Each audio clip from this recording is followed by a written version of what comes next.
Welcome back to yet another episode of the Talkative Sports Podcast. And it was quite the exciting match week 2, wouldn't you say, Shags? Yeah, pretty exciting. A couple of good games, a couple of terrible games, depending on your point of view, but it's always entertaining. So, yeah. Okay. So to kick things off, we have something that is going to be a regular segment this season, and maybe for many seasons on. We'll see how it takes. But best performance and best match of the weekend. So first things first, we'll start off with the best match of the weekend. Now, this is in my opinion. Shags, feel free to disagree and combat me on it, and I'll have my counterpoints to follow. But this past match week 2, man, I think the match of the week, best match was Spurs United. Now, my reasoning for it is there is quite the stench. There we go. The stench on Spurs left by Conte and Mourinho, in my opinion. These guys, like, they just yes, you can blink as many times as you want. I said what I said. Listen, man, those guys, they will defend against anybody. All men behind the ball, even against 20th place Southampton. It doesn't matter. They will get relegation side, prediction side, Everton. They will sit back, put 11 men behind the ball, and just counterattack all game. For what? You have attacking talents. Now I know Richarlison does not qualify as an attacking talent, but him aside, everybody else is fantastic. And what were you doing? Just sitting back and doing and just letting it go to waste. Breaking Harry Kane's back with all the pressure he had to carry, all the passengers he had to carry. Now, that being said, I say all that to say this. My God, they played some great football on Saturday against Man U, bro. Man U, honestly, they got played off the park, bro. Got played off the pitch. They were hapless. They deserved to lose that game. In fact, they probably deserve to lose by a lot more. The 2-0 scoreline is probably being kind to them, if we're being honest. But yeah, man, I'm very, very, very happy with what I'm seeing from the Spurs. And this is as a neutral, not as a Spurs fan. I'm very happy with what I'm seeing. And I think Postecoglou, I think I said that. I'm not even going to try. Yeah. I think he's off to a great start as manager, and the transfer window is still open. I think they get a striker in to replace Harry Kane, another midfielder to support Madison because he can't do it by himself, and I think they're good to go. I think they might be good to go. Well, I mean, it depends on their signings because I can't look at this game and think, oh my God, Spurs are back, Well, because I it's ain't say like all that now. it's like back to what exactly, and if they don't make any important major signings for their coach, it's probably going to be the same old Spurs. They're flat into the sea. Like in Man U 2-0, it was a very good game. They dominated, but it's Man U. It's another team that will struggle to qualify for Europe. So it's just like two teams that want to do great things, but uh, Spurs especially aren't going to do anything. Man, no, I can see them getting their shit together and playing better, but I don't know. I think they just expected Spurs to flip over as they usually do, but this time, Spurs have a different mentality nowadays. They got nothing but fight. And yeah, they can't rely on Kane to carry them anymore. So it's like everybody else got to step up, and it's the guys like Sar and Busuma that I don't know what kind of power up they got over the summer, but they look pretty good. in that midfield, and Man Mhm. United's midfield is really soft too. So it wasn't surprising to see them rip them I'm boys. glad you brought that up because there's one person in particular in that Manchester United midfield that I really wanted to ask your opinion about, considering he came from your house. He was raised in your house, Mister One Mason Mounts. What's going on with him, man? Is this the Miss true Mason Mount we're seeing? Is this what we have to expect going forward? No, I mean, I think this is what you should expect because the way he snaked Chelsea, like the grass isn't always green on the other side. I There mean, there stop is it. no Y'all did not want to sifting pay drip him. around him. Well, Don't say it based was on snake. based on the Business is performances business. you're seeing, do you think we should have paid him? Should we have been paying him 300K a week to do what Hey, that's exactly? 2020 hindsight. He's done a lot for you. Well, Man, a yes, Manchester that's why we United fan can wanted to say that. keep him. That's why we wanted to keep him. But he apparently home Trafford is like a homecoming for him, and But I you did wish him not want to pay all the him. worst. It's not that we didn't want to pay him. He already made up his mind to leave. Like it Because you doesn't. didn't want to pay him. So like You disrespected him. that's just not like we're not paying anybody else that type of money either. You know, all those offers like the big money were pretty much all before Bowley's time, and most of those players are gone now. Like we didn't want to pay him. We didn't want to pay him what 300K a week. He should have still stayed. He should have stayed Nah, it regardless. wasn't that Like high. I think it was like he 250. should have stayed. 250, 200. We Yeah, but made him y'all an weren't offer. offering that. We did win. Y'all only We didn't match Man U's at offer. the It end, was at less the than Man end, U's after offer, but yeah, at the end, it took Man U to drop an offer for you before you guys even thought to get that high. That's disrespectful. it's not disrespectful. That's crazy. It's us changing our wage structure and offering him an incentive based wage, which If makes sense. Marina, If he if Ma- performs, we would pay him. if That's how Marina it was was going to still be.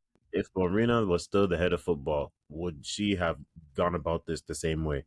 Well, she's not anymore, and I'm we not. don't Well, I'm operate like asking that you. I'm anymore. asking you. So I'm asking you. Would I she guess have we'll gone? never I guess we'll never know because Marino was here while his contract was starting to go down and when it was going into the 2 years left. She could have offered him a deal then, but did she? I mean, She that's not didn't. typical time. That's not typical time to re up a player's contract. You do re up if it's a player you want to keep. You re up at around the 2 year mark that before it goes Oh, down to the come on wire. You don't wait to the one final one year year. one You don't wait to the final year when they can start receiving the last offers. 18 months. The last 18 months is when you start doing it. Not at the come on now, not at the full 24-month mark. Now, within those last 18 months, a lot happened. You had that credit freeze. Abramovich had to was forced to sell. She wasn't able to do her magic. So we can say bad timing on that.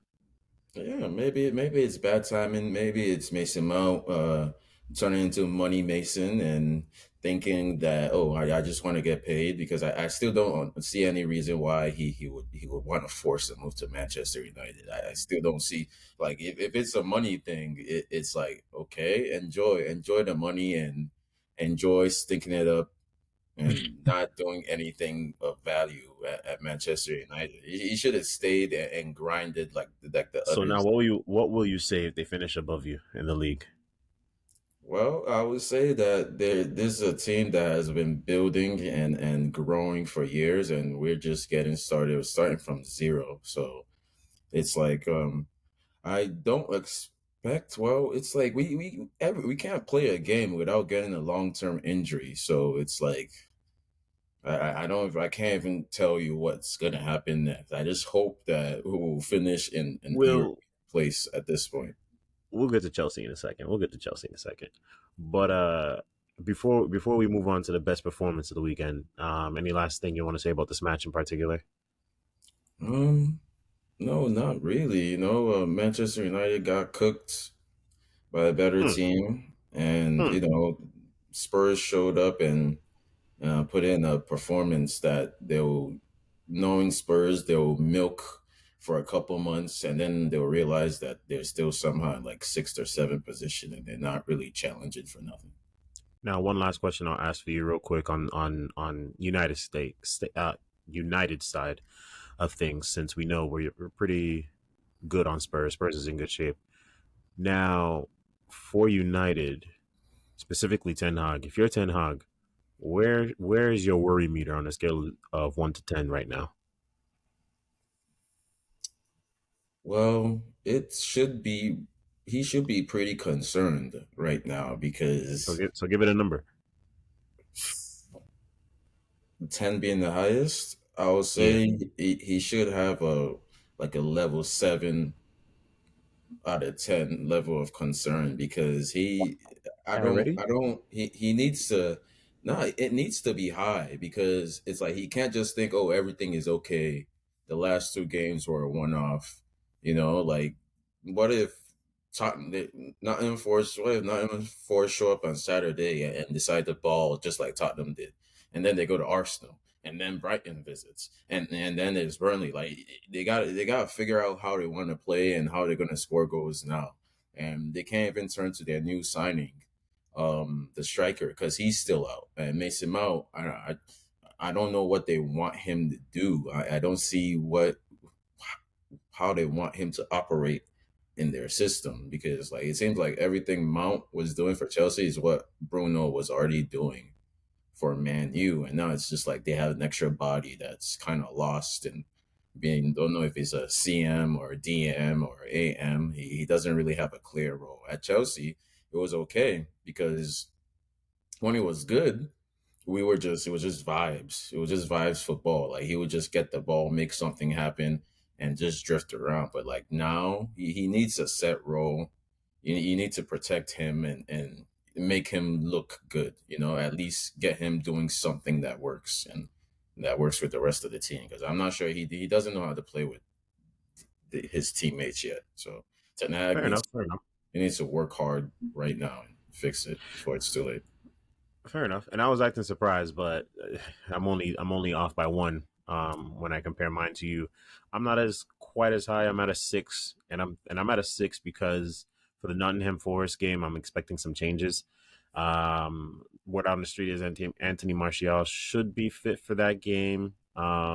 If Hoyland isn't fit, then I expect Martial to get slotted in at the number 9. Rashford gets pushed out to his natural fit at the left-handed side, and there just hasn't been any production from Anthony, Sancho, or Garnacho. So I would be very surprised if Ten Hag doesn't push out Mount to the right, seeing as he's played on that side at Chelsea before, and you kind of just McTominay's still on the team, right? He hasn't been sold yet, right? So you could Yeah. reintroduce McTominay into the midfield. You go with McTominay, Bruno, Casemiro, and then you have your front three of Rashford, Martial, and Mount.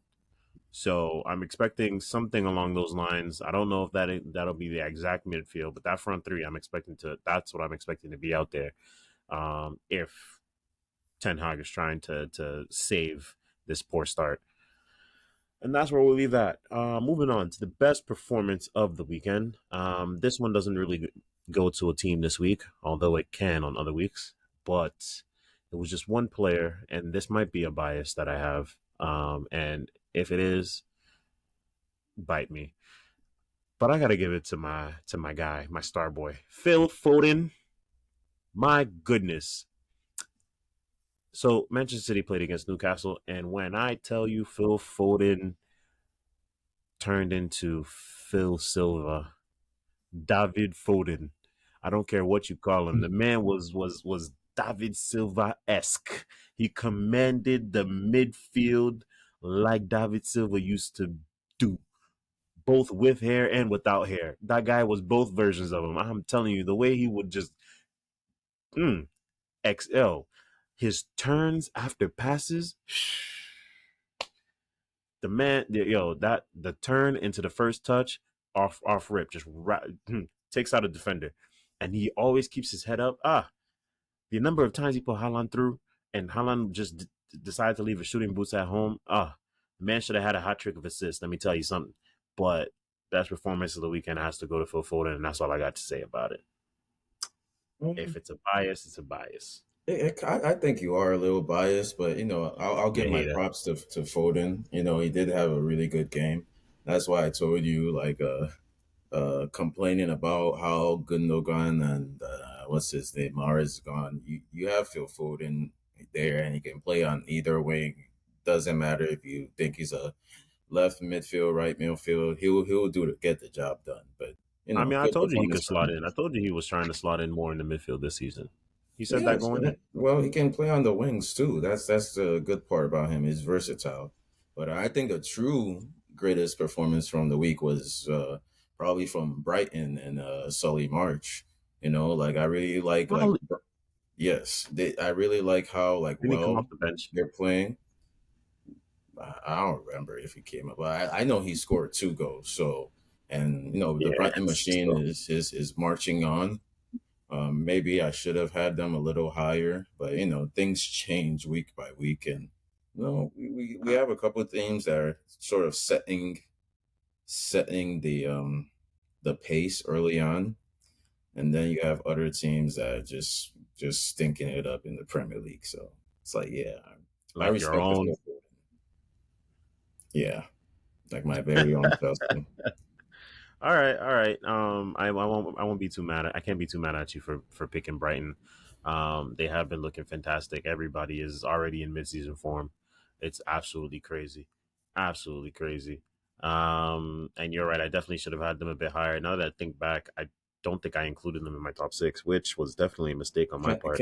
Can we add an extra section called the um disaster class of the week, and can we give it to Chelsea because that was a disaster class? I Nah, mean, nah. we have the rest of the match week to recap, but since you want to start with Chelsea, let's start with Chelsea. Chelsea and West Ham. So, you know what? I'll give you the floor. Go ahead. Vent.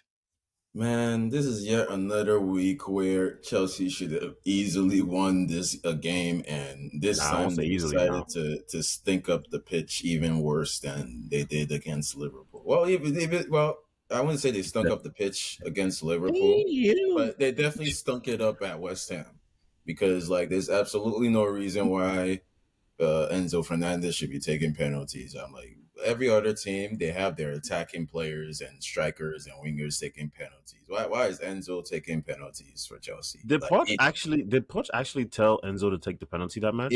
if he, I don't know if he did. That's just some insanely stupid decision. Because I checked, the last time he took a penalty was when he played for Rio Ave. So it's like, why is this guy taking penalties? He doesn't take them. Like, no, Sterling could have taken that. Jackson should have taken that. He should have given it to Jackson. Like, let the attacking players score goals. Like, we don't need Jorginho. Jorginho is an aberration. Like, we don't need Enzo. We don't need it to be Jorginho. We need to set them up, not miss penalties. And then what happens next?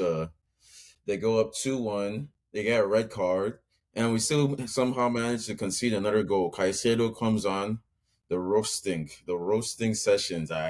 Sometimes you just gotta put down your phone and admit defeat because, yeah, it's like I don't even know. Well, thankfully we have some easier games. The Poch era Are has they been though? quite. West Ham was supposed to be an easy game. It was like that's why we have an even easier game than West Ham next, and hopefully we can get a win here because it's if we do not get a win, you Are you already know sure? that you already know the agenda I had coming into this season, but preseason was like, okay, maybe You this know will. you know your track record with former players, and Luton Town just signed one. Are you Who could sure? they have possibly signed that will make them beat us as a former player? Who was it? Tell me. Tell me who is going to be our downfall, please. I'm looking. I do not see it. I'm trying to see what you're talking about. But One yeah, Ross Barkley. oh my god, bruh. Oh, we'll see. We'll see. Like if Ross was in the Chelsea team, and I would say it's more likely he scores a own goal than scores for Chelsea. So it's like, should I really be scared of Ross Barkley? No, Yeah, but that's the thing. He's not on the but Chelsea he's not team. on the team anymore. So we'll see. But still, at the end of the day, we should win that game. We should win that game comfortably. And if we Ross don't, Barkley, 2 assists. whether Ross Barkley wants to turn into Messi or not, we should win that game comfortably. And if we don't, then you know, it's gonna start getting toxic. You thought it was toxic already with Sterling. It's gonna start getting a little more toxic in You're here. very And toxic with yeah, Sterling. He was your best player. it didn't do anything. That That would. Oh and my god. my problem with Sterling is he does not produce on the pitch. He dances around. The media always give him 7 and 8s, but he has new 0 goals and assists. If his name was Olu Sterling Rahim Olua, they no nobody would be as patient with Oh, him he should have as he gotten. was. He should have gotten 2 assists in He that should match. he should have He should scored. have got. He should have No, no, no, no, no, he no, no. should have Don't do that. Don't do scored. that. Don't do that. He should have gotten. He should have gotten 2 assists in that match. Shoulda, coulda, He woulda. he He he got. didn't. What do you mean? Enzo missed the penalty. He He's the one that didn't. drew the penalty, He should and have then taken the and penalty. oh goodness me. Why is Enzo Fernandez taking penalty when Raheem Sterling is on the That's a question. pitch? That's a question for your manager. That's a question for No, your that's a manager. question for Raheem Sterling. Why Bro. is Enzo who is why is Enzo Fernandez taking penalties? You won it, take it. At the end of the day, my problem with him is that he does not assist or score. Should have, could have, dribbling, create chances. He did not assist. He did not score. That's what I'm really upset with. I don't hate the guy. I want him to score. I want him to Sounds like assist, hate to but he's me. not doing that. All right. Well, He's time will an tell. Time will agent. tell. Maybe. He's a Man Maybe. City agent at this point. You know. Maybe a season will get better. Who knows? I mean, yeah, Um. yeah, we'll see. Okay. Last match I kind of want to go over from the Premier League round of fixtures. Is Aston Villa. Man, they put a beat down on Everton 4-0. Aston Villa's looking scary this year, bro. Oh I'm yeah, not that's sure. I'm not sure the top six this year will have the usual top six. I think we might have at most maybe two out of the usual. Like legit, outside of the only definites are maybe Arsenal and Man City. Outside of that, every other position is up for grabs in terms, and I'm talking the usual historic top six.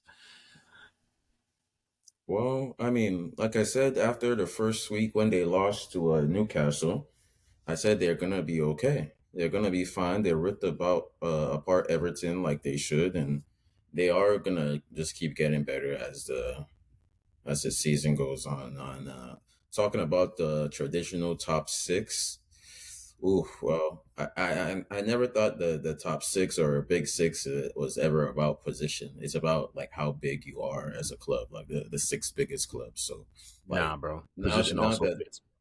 Position also well, goes.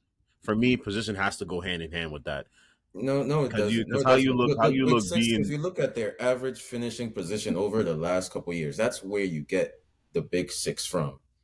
Not because a team just did well one year. Like if anything, like we don't mention teams like Leicester that won the league. We Bro, never that's what I'm counted them saying. as part of the top seven or the big six. We never added them. Big six is different. Like top six positions. Oh yeah, it's gonna be different this year because we have a lot of other teams. We have Brighton, Newcastle, Aston Villa that No, are but that's what I'm. winning But that's what I'm the saying. six. To your definition, right? The last couple years, right? Brighton finished. Brighton finished top six. Newcastle finished top six. Isn't Yeah, this? yeah. Isn't that? No. Isn't that Newcastle's?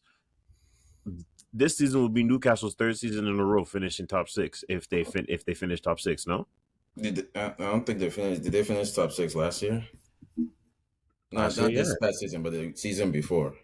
Let me go see.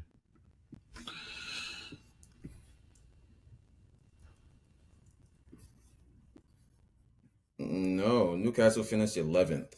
The The season in last 21 22. uh okay, 21, 22. Okay, so last season they finished top six. This season they finished. I'm predicting they're gonna finish top six. So yeah, my thing still holds strong to yours because if they finish this season top six, they finish next season top six. Because I'm not seeing looking at Man U, I'm not sure. I'm not sure when they're gonna get over their struggles. Chelsea, whew, after the season you just had, here you are going for round two after this last match. Spurs, they're the only ones. They're the only ones after a down year that's actually looking a bit up.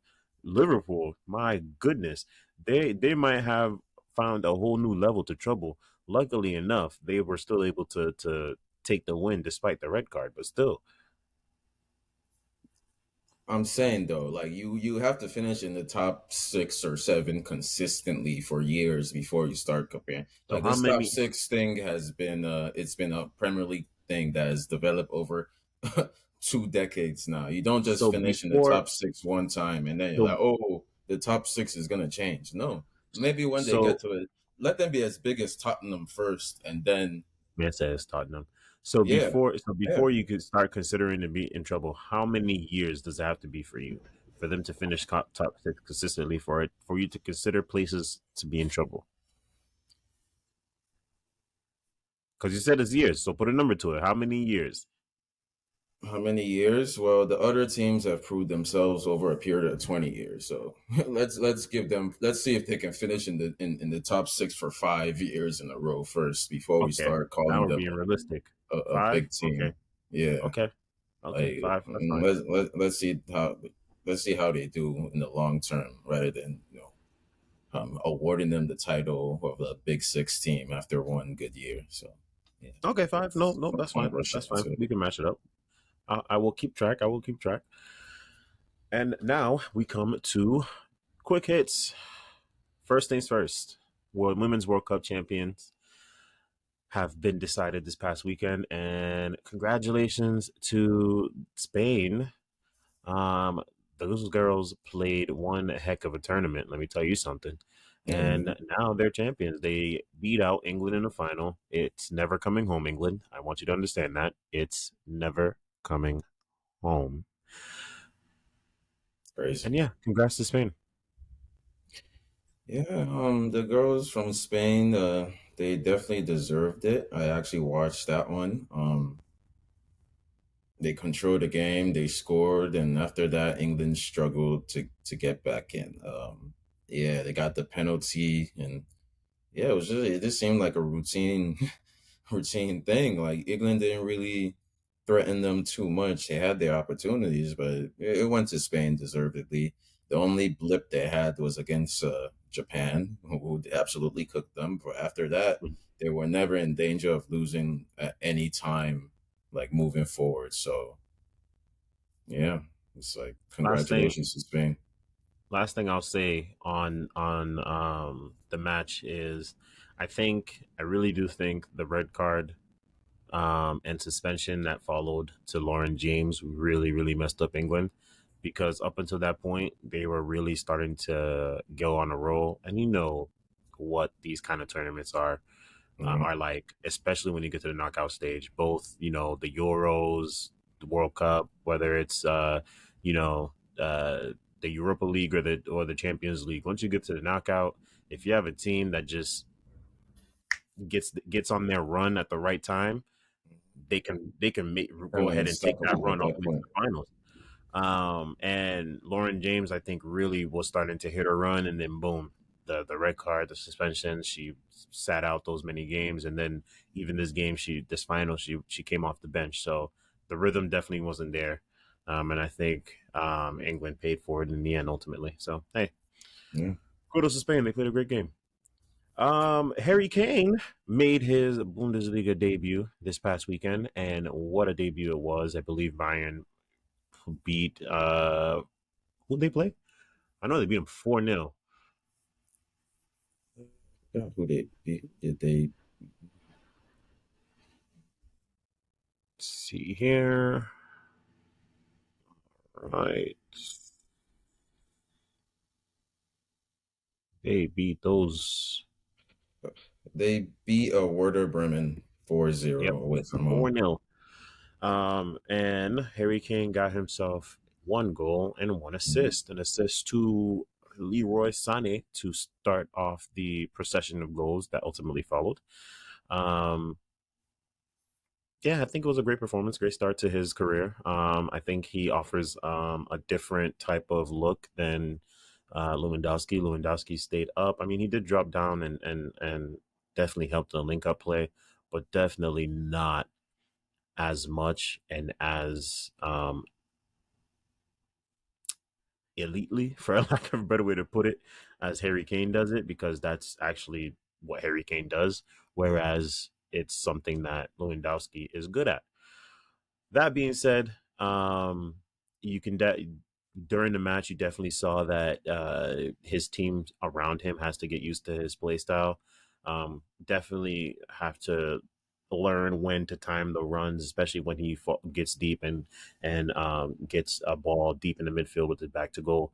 Um, but with the first goal, they see what happens when it clicks. So definitely looking up for Bayern this season. Yeah, they will definitely cakewalk to their 13th title, league title in a row.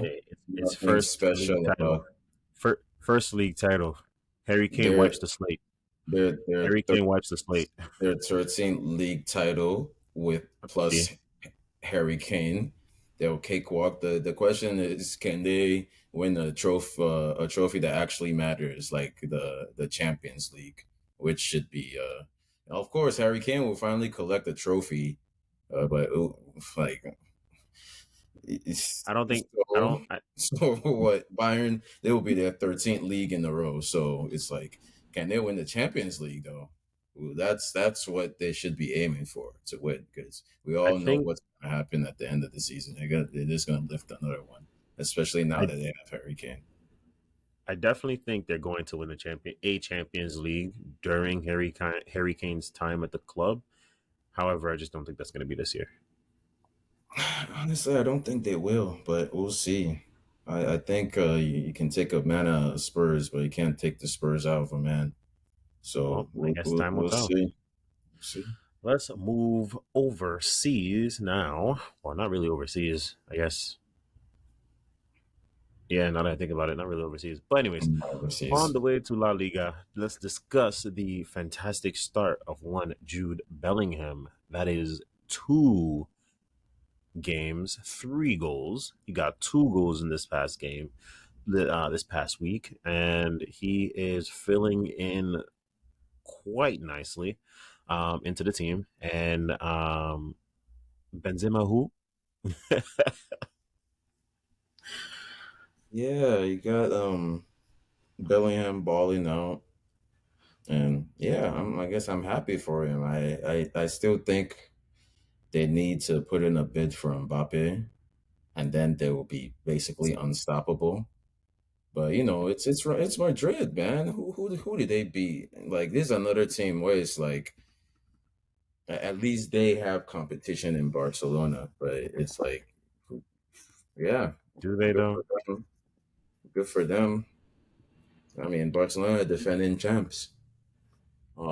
Yeah, If but they're Reina, not playing like it. I think well they have a draw and a win, so you know they're still playing, but Very Real unconvincing Madrid performances. could walk away with this guaranteed if they get Mbappe.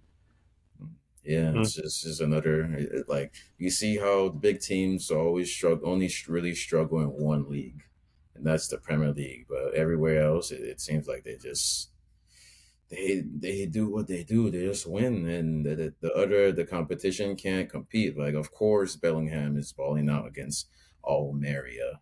You know, of course, they're beating Athletic Club. You know, it's the other teams just can't compete. And I mean, Benzema being gone, you know, I don't think they will feel it that much, apart from like Champions League games, because that's where he really shines and does his thing. So it's like they still need to replace him. Like, they will feel his absence at some point, but for now, it's just smooth sailing for them. Did Kepa make his debut yet? No, not No, yet. Kepa did not make his debut. So yeah, that's But another. it'll definitely be soon because that the keeper they got playing right now is very suspect. Well, so is Kepa. Like they're definitely gonna miss Courtois. So it's like don't expect Real Madrid. So don't put money on Real Madrid winning the Champions League. Well, Yeah, I think probably. Especially if they sign Mbappe, everything changes. well we'll see. I definitely think Kepa is probably their future because Courtois is getting up there in age. So Well, it's a loan. It's not a permanent. It's not. It's just a that's what I'm straight saying. They might choose loan. to make it permanent at the end. So who knows? Especially if they Hopefully, like him enough. I don't know All why. right. And that brings us to the end of yet another episode. Like always, if you've listened this far, we really appreciate you. Like, Yeah. comment, subscribe, share with your friends, all that good stuff. And we'll catch you on the next episode.